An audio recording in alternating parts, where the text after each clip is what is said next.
hindi ako nagdala ng maraming panty dahil gusto kong bumili doon sa Pilipinas na lang para wala akong maraming bitbitin. Ang nangyari, sobrang mahal ng mga panty sa Pilipinas. Alam mo yung isang piraso na hindi pa maganda ang klase?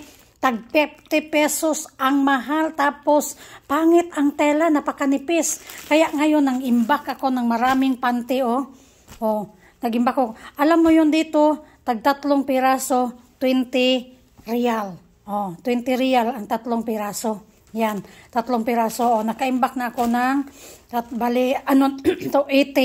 Dahil mura ang panty dito, pati mga bra, tag 20 real. Mga ganda pang klase. Tingnan nyo naman kung gaano kakapal yan. Magaganda yan.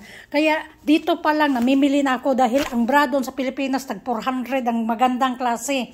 May mga laylay na, tag 200, 300 ang mahal. Kaya dito pa lang, mamili na kayo. Mamili na kayo dahil dito mura lang. Ang ganda pa ng tela. Ang ganda, makapal. 3, 20 real.